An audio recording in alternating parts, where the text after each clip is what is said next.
Hello everybody, welcome to Life Taps and Backstabs, because we're backstabbing on the rogue. This is Sarlor. Sarlor the rogue. He's awesome. He's actually we got him up to level 50. So he's now absolutely kicking ass at level 50. But yeah, welcome to Life Taps and Backstabs. This is my YouTube channel all about Pantheon, Rise of the Fallen, and it's my three favourite classes. Which are the Rogue, the Necromancer, and the Dire Lord. And we've sort of sandwiched in there the Enchanter now as well, because I've been playing the Enchanter, and oh my god, they're so much fun. Yeah, so I thought I would do a video about the Rogues, because there's been kind of like some conversations on Discord, as always, and some conversations in between kind of players and things about rogues not being very good, not being very fun, whatever. So I thought I'd just kind of come on and just give you kind of the state of the game, state of what I think is happening, state of how they're doing, yeah, some sneaky things to kind of talk about. So this is my this is my kind of current loadout. This is from after last night. So we just kind of finished doing some Ash Breather stuff last night down in the Enclave. We're wandering around doing some quest lines. I'm on the Matron of the Forgotten Seal. I won't spoil it and tell you who the Matron is and who we've got to kill or whatever. But yeah, we're doing some quest lines in the Ash Breathers at the moment. We sort of finished kind of farming and getting all the drops that we need. There's still kind of like a couple that we might try and pick up for alts and stuff. Yeah, I mean, I've even got the really cool kind of flaming glowing sword as well. So we've got some cool stuff going on. Anyway, Ash Breathers is fantastic. Like, if you haven't been in there you are kind of like of the appropriate level, I would absolutely urge you to try to get in there and just kind of have a play around, because it's an awful lot of fun. Actually, Visionary Realms, you did a really good job down there. I think I think it's a really good kind of starting point, and yeah, very good fun. Right, so the Rogue.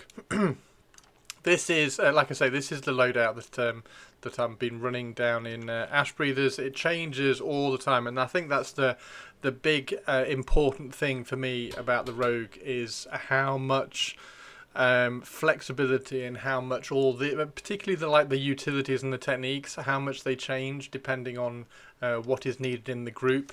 The Rogues are not select the mob that we're killing, go in there, try and backstab as high as you can, or do as much DPS as you can, as quickly as you can. Blah blah blah. It's not. They're not about that in this game. They've got too much flexibility, and they've got too many abilities and utilities to complement the group and to make the group better and to make the kills easier and things, to not kind of play around with all that. So like straight off, the two important keys, or the three important keys on my bar here, are 1, Q, and E. So you'll notice the last two, and this is a running kind of theme in all the classes. Like, I picked two really important abilities and utilities and put them on the Q and the E. So when I'm doing my WASD, Q and E are there, really accessible as well. So I've got Smoke Trick and Flash Bomb on my Q and my E key, so I can get access to those really easily. And then 1, 2, 3, 4 are like also really easily accessible just above the WASD. So I've got Backstab, I've got Bloodletter, I've got Blackjack Kick, and I've got Corrosive Brew number 4 in those. So these tend to never change. When a couple of patches ago, when I was on the raid, I did that because like muscle memory hit my Corrosive Brew on the raid, and at the time Corrosive Brew didn't stack with the Warrior Strike of Breaking. It now does, so I don't have to worry about that anymore. We'll just throw that back on because I've just clicked it off by accident. So now these 4 pretty much stay exactly that, because they're the ones that I need to get access to nice and quickly. They are in the rotation. There are times where I will hit Bloodletter. There are times when I will hit Corrosive Brew. Ultimately, and I know this has changed a little bit as we've kind of been going along. A few videos ago, I said I kind of open with a Sinister Strikes backstab, or at least I open with a backstab on the mob. I don't tend to do that anymore. The kind of the reason why I said that in the first place was like because everybody likes to backstab, right? Everybody likes to backstab, so I'd always backstab first and then put corrosive brew on. I've changed that now, but that's mainly because of my group makeup. My group is amazing. So I have a Dire Lord, I have a Monk, I have a Ranger, then there's myself, the Rogue, and then we have a Cleric and an Enchanter, and they're all phenomenal. They all play so well, and the group is incredibly efficient, and we're really kind of confident going pretty much anywhere. If we were able to kind of try and one group the raid boss, we'd have a bloody good go at it with no chance of doing that. Yeah, it's phenomenal. But that group makeup, the Cleric, and that also that also points out that you can 100% do the Enclave with one healer. The Cleric has been phenomenal in there. So the Enchanter in the group uses the physical opening, the physical technique debuff opening. I think it adds weakness. I think that's the right debuff. So it adds weakness to the mob. It gives you a 10 or 12 second window where you do more physical damage to the mob. So now what I tend to do is I will go in, I will hit my auto attacks. I will put corrosive brew on ASAP. That goes on absolutely first. And then as long as I am behind the mob, so I start stealthed, and obviously when you're stealth you start working up your opportunity, which is one of our resources that we need to kind of play around with. It's a bit of a kind of a rare resource when you're in quicker fights. In longer fights it's okay, but in quicker fights you don't tend to use too much. So I will then corrosive brew. That takes away 2. As long as I am then behind the mob. Dragon Priests are the most annoying mobs down there because they're constantly turning. So if you hit Blackjack Kick at the wrong time, if you hit Blackjack Kick and you're behind, you get your 2 opportunity back from the 2 that you used to put Corrosive Brew on. If the mob turns around, or if you slip and you're in front of the mob, you will only get 1 opportunity back, so it means you don't have a full set. So the way it works, or the way I kind of do it, is I will go up to the mob, I'll hit my auto attacks on, I'll put Corrosive Brew on, I will then Blackjack Kick instantly to get back up to my 4 opportunity, then I'll hit Sinister Strikes, do a few physical damage bleeds on the mob that I can kind of do, hit some auto attacks for that extra damage, and then as soon as that physical opening goes on the mob, which to be fair to the Enchanter goes on super quick, I will then hit the backstab. And that's how I mean I have broken 1600. I got a 1680 last night. The intro video that you saw that was 1533, I think it was 1533, that was at level 48. So I have since, as you can see, where we are now, level 50. Sarlor's level 50. He's awesome. So yeah, he is now level 50. He's got 2 levels on that. So I have hit a 1680. I'm trying desperately to break 1700. I need to get 1 more dexterity. So I need to get 1 more dexterity from somewhere. So buffed, I am 60 dexterity, and then I add food and drink that gives another 4. So I need to find 1 dexterity on one of my slots somewhere, because I think 65 might just kind of push it over that 1700 point backstab, which would be really good fun. Oh yes, speaking of dexterity, this drink, in fact what we'll do is I will get a port over it and I will show you. Give me a second. Okay, so we've got my friendly wizard here who's going to port us over to Wild's End, as you can see. And what I'm going to do is I'm going to show you the cool stuff that you can do over there in Wild's End. So there is a vendor over in Wild's End now. Once you get into the portal over here, you run northeast, which is over here. And in fact, while I'm running over here, we'll just put the weapons back on so I haven't got the bow showing. Visionary Realms did sort that out in Seasons, and then when it came to EA it went back to the bug of like as soon as you like finish, and in fact I'll put my running stuff on as well so I can run a bit faster. Yeah, it's still bugged out so that you can you have the bow on, which is really frustrating. But anyway, so yeah, just while I'm running over, I just thought I'd kind of talk about the stats. I wasn't a big fan when they changed it to the traits of giving like as soon as you get like 5 levels, you can then add 1 to every single stat. I didn't really like that. Like I've now got a charisma of 16. It used to be 6. I think I must have an item here that gives me some charisma, because I think you only get 8 stats, +8 to your stats at level 40. You get 1 every 5 levels, but they've just given it to every stat. I'm not a big fan of that. I don't really like that.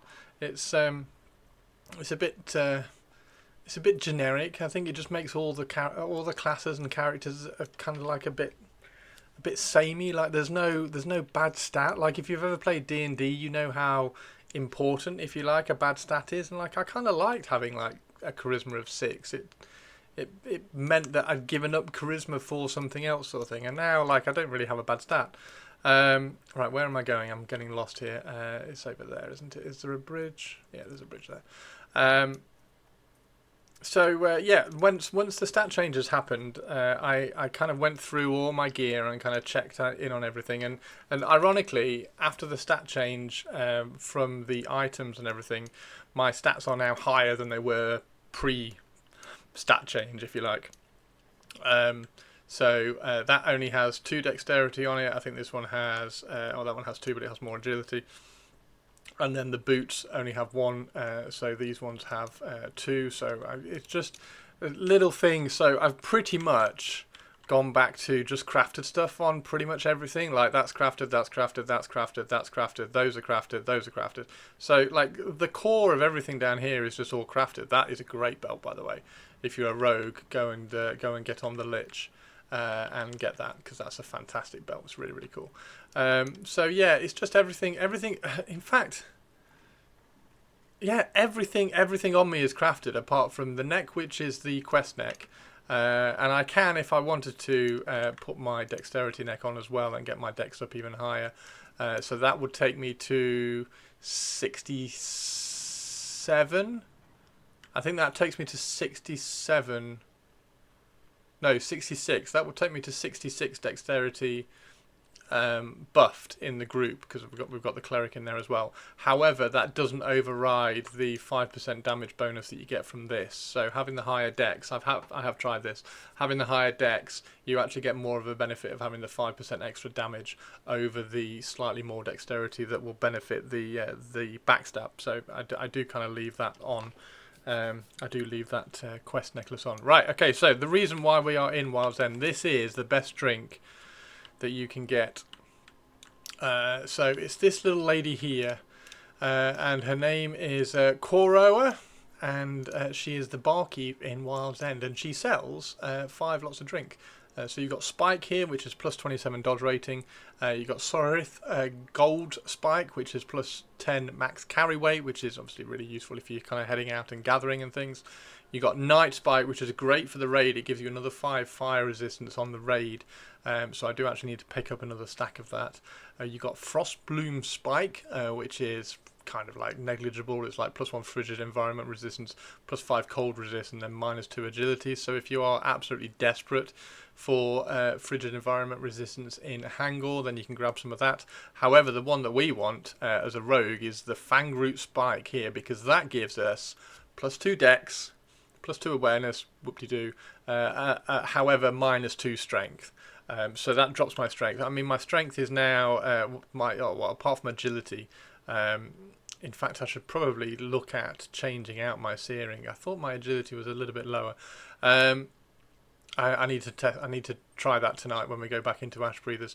So my strength goes down to 19. Buffed, I think that goes back up to 27. Yeah, the agility would probably be higher, but like I want my dex. Like hitting for 1600s in the length of fights that we have in our group, hitting for 1600s on the backstab, or 15, and it's regularly over like 1200 on the backstab in that group. Hitting for that far outweighs doing a few more DPS and a few more dots per tick on the poisons or on the staminas for me. Now where that changes is when you start having longer fights. So if your group is taking a little bit longer to kill mobs, then the bonus damage from things like the bleeds and the poisons are going to kind of just pull slightly. But the way our group fights, the way that I like to fight in the group, particularly with things like pyrosols, and that's one of the big things for the rogue, in my opinion. The pyrosols, and there's been some comments on the Discord of we can't as a rogue. There's no point going to Ash Breathers because you just die to the pyrosols because they do an AOE. Well, the AOE only hits you if you're on their aggro table. So the way our group, and this isn't really a spoiler or anything, it's not giving up anything. The way our group takes the pyrosols is that the group will go in and they will DPS the first 50%. The monk, who's phenomenal, will knock over and interrupt that first that first whirlwind, the first AOE that the monk does, that the pyrosol does. However, during that, I'm just sat there stealthed by the pyrosol waiting. So the group does the first 50% of the damage. As soon as he hits blazing whirlwind, I interrupt it with my smoke trick, and then I will go ham and destroy the mob. And that's one of the things, like, it's not all about kind of just going in there and doing as much DPS as you can as quickly as you can. It doesn't work like that. You have to kind of look at how you can complement the group a little bit. And if that is sit off for half the fight, mez and interrupt one really, really important ability. Because then, of course, you still get at that point. I still get the chance as I've interrupted it.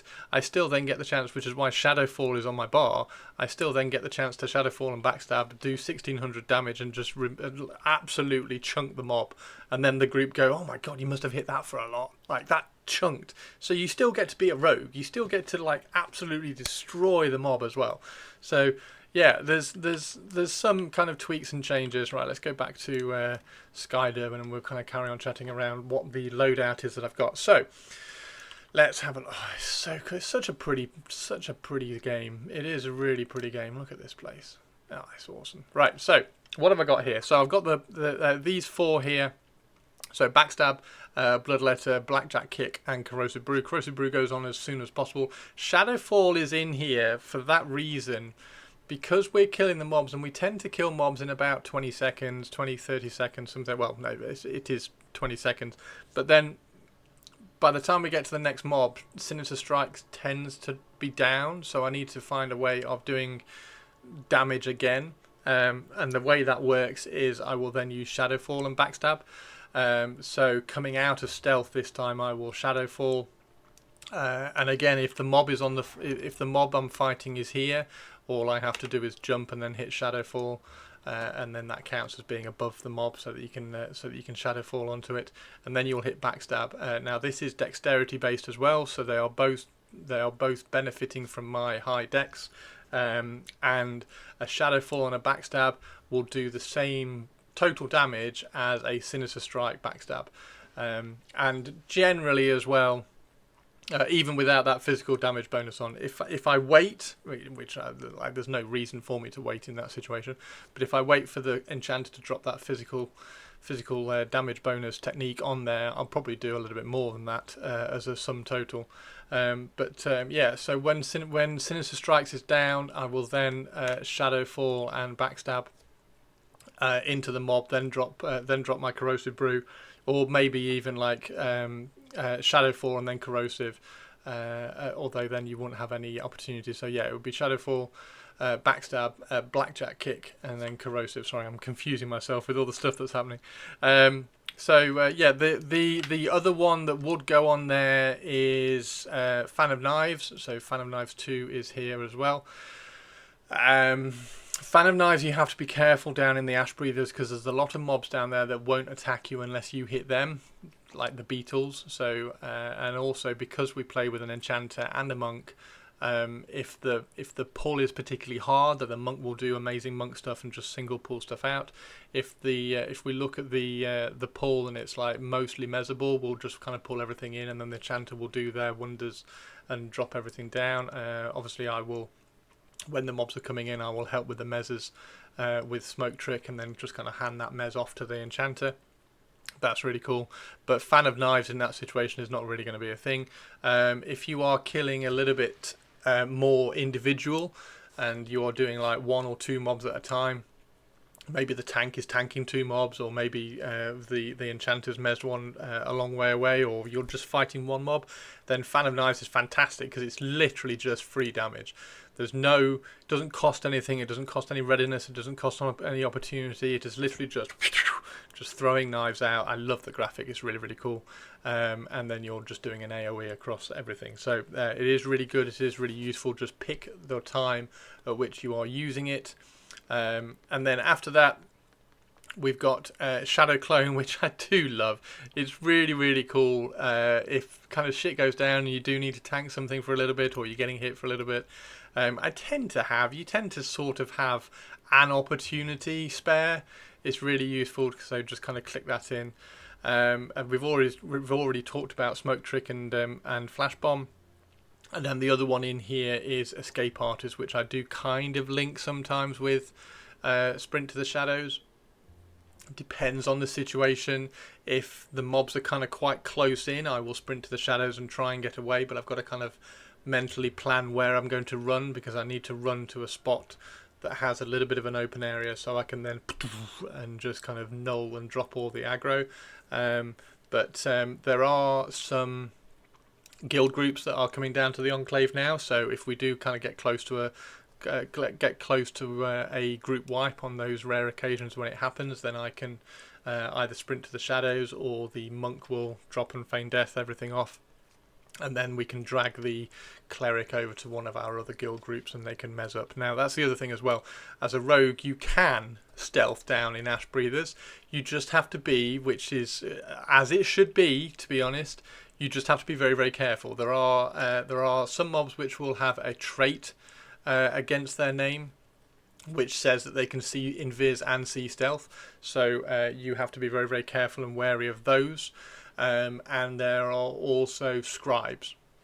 Scribes innately see invis. They're an absolute nightmare. It took me ages to work out what it was that was seeing me, because you kind of click on everything and nothing could see invis on there. Nothing had the see invis trait, and then you go up and something would see you and just like break you out of stealth and you'd die. So yeah, you can. You just have to be very, very careful and kind of take some creative routes around, like climb up on walls and scoot around walls, around mobs and things like that.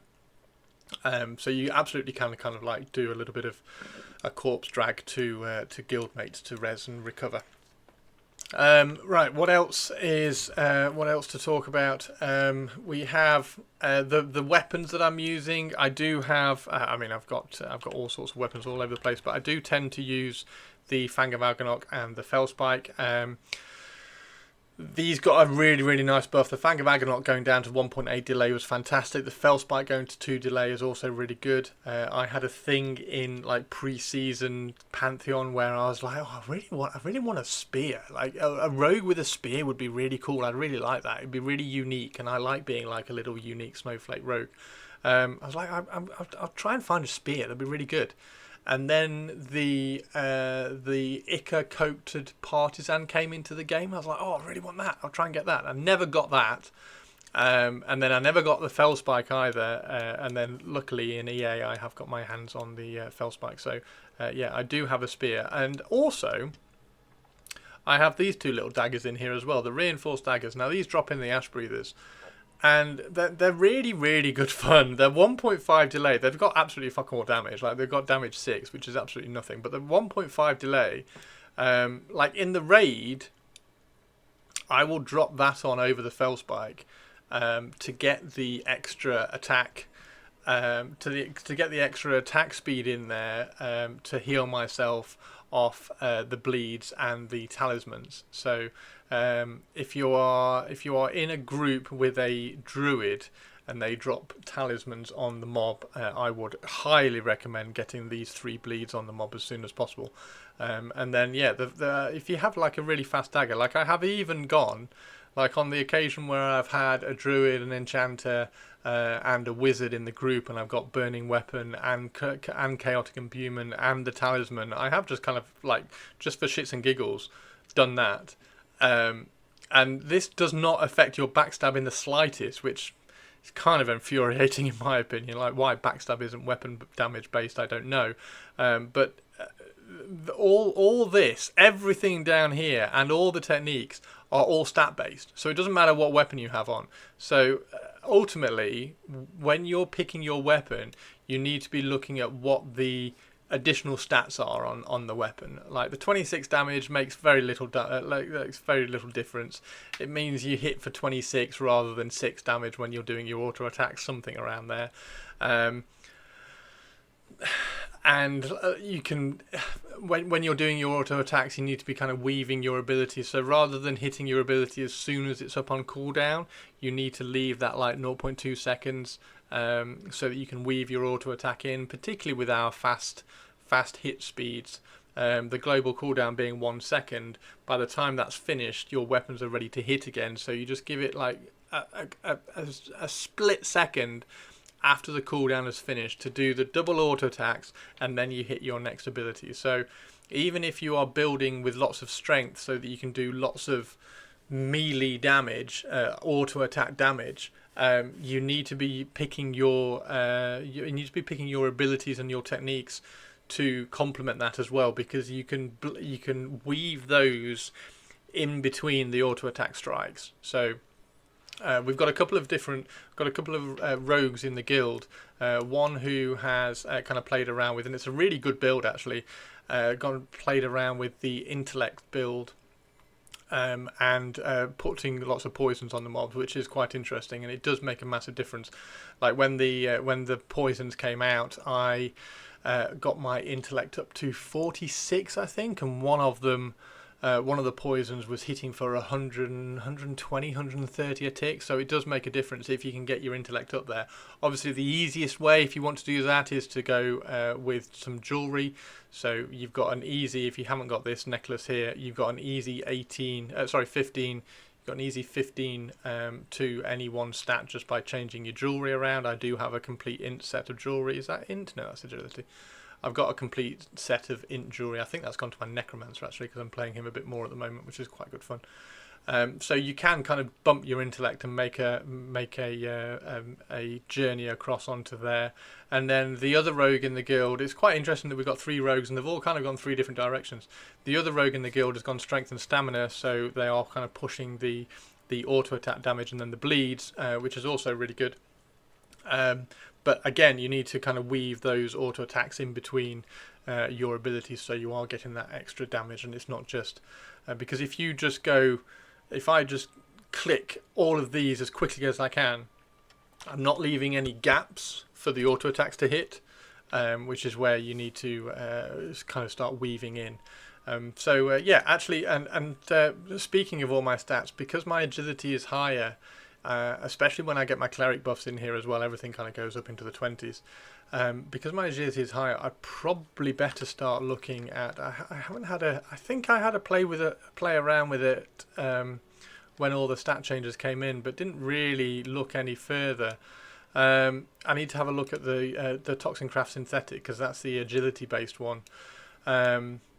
And agility being 24 here, it's probably the highest. Well, it is the highest. It's clearly the highest out of all the other stats. So I should probably play around with trying the synthetic in here as well.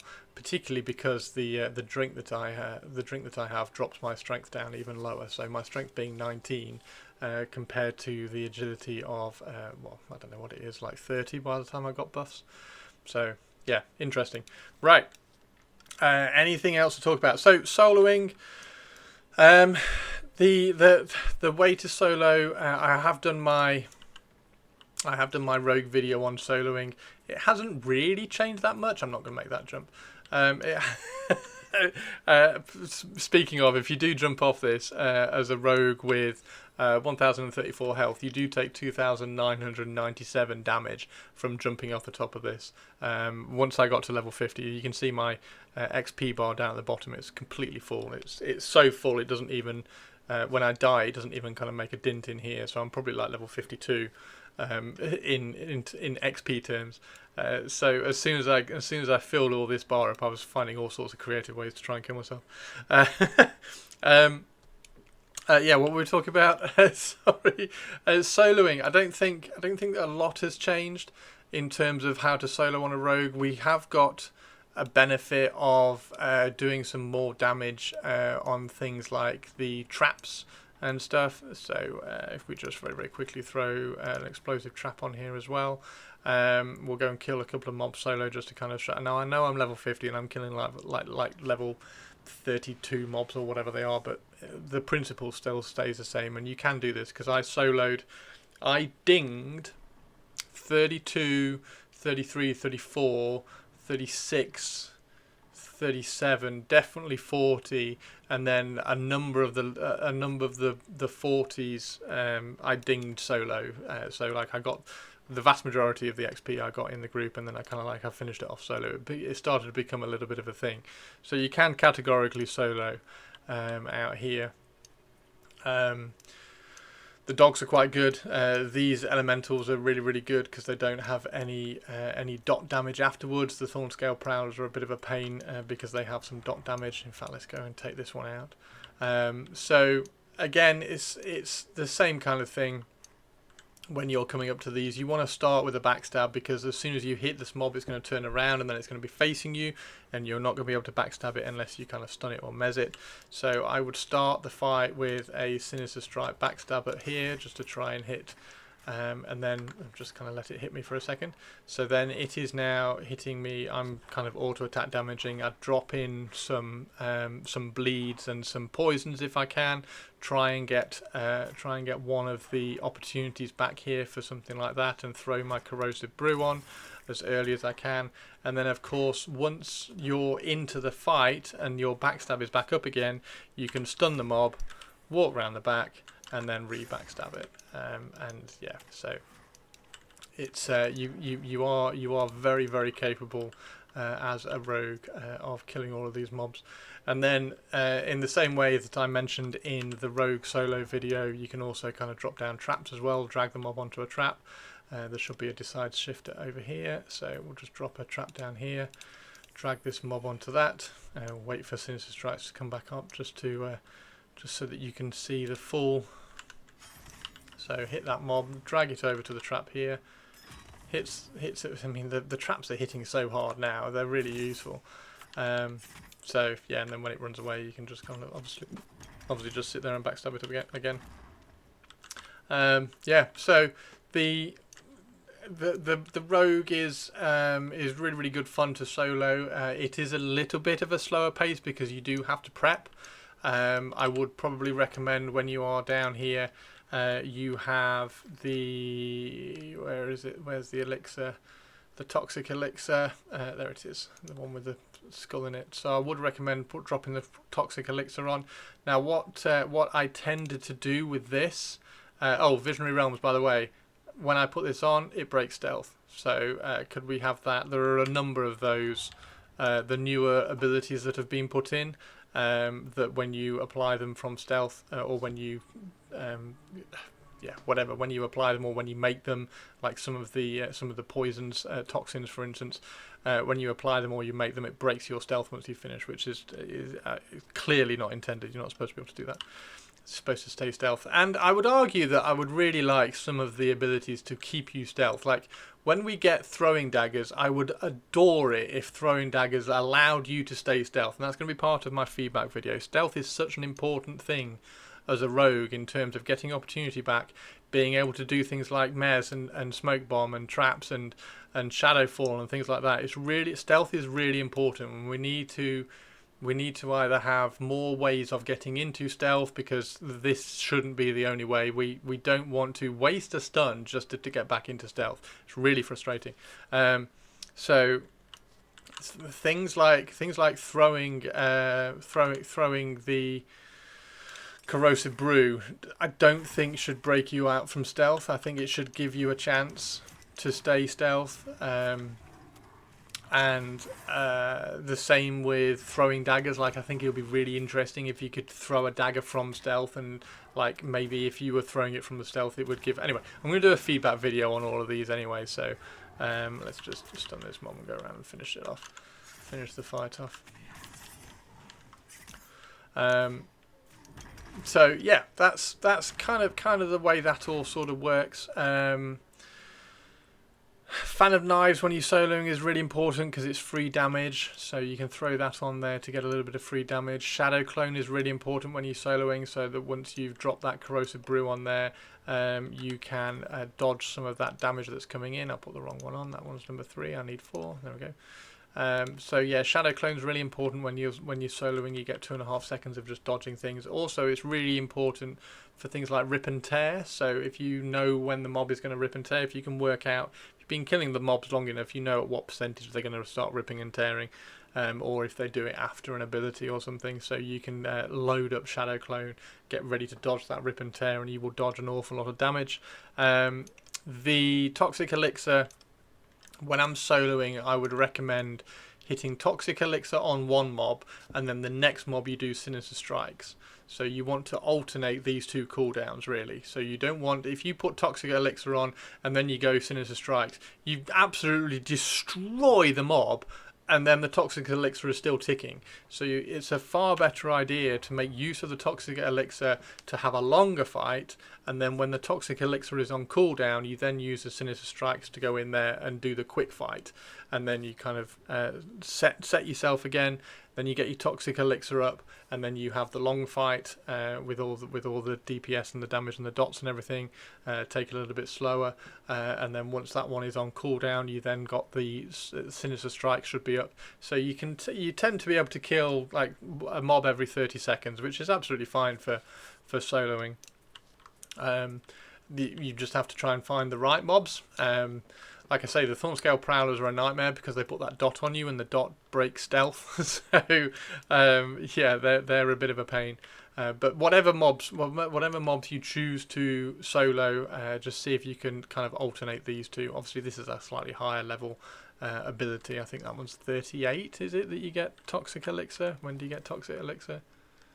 Where is it? 23. Oh, it's not that high. So yeah, soloing it is very, very possible on the rogue. It's really, really good fun. Yeah, there we go. I think that's everything. Like I kind of wanted to bring up and talk about. They are really, really good fun. They're still really good fun. I have a load of fun on the rogue. We're kind of at the point now in our group where we kind of want to go over to our second kind of our alt group. We're all very, very nearly level 50. We've got all the drops and everything. But the rogue is still so much fun, and you can make a massive difference in your group. You just got to make sure that you're not purely focused on just trying to do as much damage as you can. Yes, that can be your primary focus, but make sure that there are other focuses around it. Yeah, like I say, you can absolutely do plenty of damage. Like 16, I'm very, very close to breaking 1700. Like, so the I think it was 1533 that was in the intro. That backstab, that was at level 48. I have broken a 1680 since I've been level 50. I'm trying to break 1700 on the backstab now.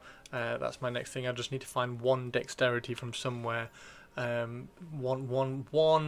One drop somewhere. Like if I could find like some trousers that are 3 dexterity or something, that would be amazing. So yeah, I'm just trying to get to 65. If I can get to 65 dexterity and still wear this, that would be really cool. Oh, also I do have the Warmonger's Totem as well. If you do not know what the Warmonger's Totem is, it drops at the manor. You can just do a quick Google search and find out who it drops from. I'm not going to spoil everything for you. Drops at the manor and it gives you physical damage increase, so it gives you a bonus damage. It's around 10-15%, something like that. So yeah, always make sure you're kind of clicking that on, and you'll do. That's where you're starting to get the high backstabs and things. And honestly, the high backstabs really suit the way our group works. If our group makeup was a little bit slower kills, then maybe I would kind of try and push the intellect or the stamina strength a little bit more and things like that. But yeah, the high backstab. And then when the Sinister Strike is down, the Shadow 4 backstab is really good, and it's a really fun way of going. So yeah, there we go. Thank you very much, everybody. I am going to do a feedback video on all the abilities and the techniques and things. I'm going to try, I think the idea that I've got is I'm going to split it up into 3 videos. So we're going to do a video on all the abilities, a video on all the techniques, and then a video on the utilities, and kind of try and talk about how they synergize with each other in that video and try and give some feedback to Visionary Realms. Hopefully, like Fusoa and some of the devs will see that video, because I do have, well, personally, I think I've got some good ideas. I think I've got some good insight. Played up to level 50, tried like abilities all over the place. Like I've been using in Ash Breathers for the first time in 40 levels. I've been using caltrops down in Ash Breathers. Like Ash Breathers, the Enclave is a really, I've got to give Visionary Realms props for it. It's a really good dungeon. And it has started to make our group like go through our abilities and go, okay, so what? There must be an ability in here that's going to make this fight in particular easier, sort of things. Like the golems, the cleric in our group has started using bolster, which is like a really early ability that they get, which makes you immune to stuns for a certain amount of time. And the golems are such a pain. And things like Dravik just is constantly stunning. So going through and finding those little abilities which actually make those like niche situations where you can use them. Like I'll use caltrops on the death beetle because he spawns like lots of little beetles that just go and run riot in the group and will very quickly wipe a character. But as soon as you drop caltrops down, they're moving really slowly. It's the only use of caltrops I've found in 40 levels. Yeah, so it's really good. It's really interesting. You need to keep making sure that you're looking at all your abilities and finding those little things. So, for instance, here's one. I don't know how well known this is. If I put my flash trap on there and go stealth, if I go and mez this mob, our mez lasts 18 seconds, right? So I've mezzed the mob, and that is now going to last 18 seconds. If I now flash trap the mob and then mez it, that's now going to last 36 seconds, because the flash trap makes them more susceptible to crowd controlling effects, which means that the mez lasts twice as long. So it's now going to last 36 seconds, which is absolutely plenty of time to now come over here and kill the mob that you were killing, and then come back to this one and just destroy it. So yeah, there's little things. Just make sure. It's the big thing in my opinion in the game is that just make sure you're reading your abilities, checking out what they all do, and you'll find those little situations where you can make a big impact, make a big difference, like just like the Pyrosols. Like let the group kill the first 55% as soon as the blazing comes up. You mez it, interrupt it, and then you can do Shadowfall backstab and destroy the mob's health. Absolutely chunk the last like 40%. Yeah, so thank you very much, everybody. There we go. I hope you enjoyed the video. Drop a like and a subscribe down. That would be massively appreciated. If we can get all the Pantheon guys watching these videos, that would be great. And like I say, I will do a feedback video on this guy for sure. I will probably do a feedback video on the Enchanter because they're so much fun at the moment. I know they're going to have some changes coming in the future. But until then, they are, I mean, even after they have the changes, they're still going to be massively fun. The Chanters are a phenomenal class to play. And then the Necromancer, my Necromancer, I've been leveling him. He's now level 25, so I'm trying to catch up a little bit. I had put him to one side for a little bit, and I was waiting for the gnomes to come out, because I was kind of like bummed out with having to play a human, because I don't really like the Darkmare, and I'm not playing an Ogre Necromancer. That's not happening. I was really sad that there isn't an Elf Necromancer. I wanted to be an Ember Elf Necromancer. Yeah, so I'm starting to put a little bit of time in on the Necromancer. I will probably do a feedback video on the Necromancer as well. I think the Rogue, in terms of the leveling journey, I think the Rogue is the best in the game. And for that I mean like how they guide you through the levels. Like you start your level 1 with Blackjack Kick, so you instantly get the resource generation that the rogues use. You then get Bloodletter, so you're using that resource to apply a dot. You then get Shadow Walk, which is obviously, you then get Stealth, and as you are stealthed, you then get more of that resource that you've just been shown. I'm not going to talk about Explosive Decoy, it's an absolute travesty, it's in there. Sinister Strikes. Then kind of getting used to using all of and making use of the resource that you're generating. You get Shadow Clone, so you can start dodging. Spring Wire Trap. suddenly starting to get at level 5. We can do crowd control at level 5, and we can have 2 of these active. So if we're very good, we can trap trap a mob on the pull, and then we can trap another mob as it's getting to the camp, getting to the party, and then we can kill a third mob. So we can have 3 pulls at level 5, which is nuts. You then start getting your toxins. I'd love a snare toxin, by the way. We get explosive traps. We then get backstab. We've got the caltrops for the snare. Corrosive brew. We're helping the group out even more. Smoke trick for the mez. It's a really, really, really good class in terms of the journey from level 1 to level 10, and then level 10 you're getting even more cool stuff happen from level 10 to level 20, and then by the time you get to level 20 you're feeling really, really good, feeling really strong. Like at level 16 you're just not really dying in groups because you can get escape artists out of the way. You need to make sure you learn how to use that. One of the best ways of using this is by synergizing it with flash bombs, so that the mobs are stunned, so they're stopped attacking you. Then you can use your escape artist to get out of there. Yeah, it's a fantastic class. I've played a lot of classes from in the game up to like around level 20, and the leveling journey of the rogue is right up there with the best. I think the Necromancer is really good as well. The Necromancer leveling journey is fantastic, and when you hit 24 it just becomes so good. Yeah, I think the Rogue is fantastic. So anyway, keep your eye out for the feedback video. Hopefully that can go and do some really good stuff in the Rogue community, and for the future of Rogues in Pantheon. Thank you very much for watching, and I will see you next time. Take care. If you're ever on Black Moon and you see Sarlor or Diabolu, which is my Necromancer, or Khalida, who's my Enchanter, if you see them on, drop a whisper and say hey, I will see you all later. Thanks very much, everybody. Take care. Bye-bye.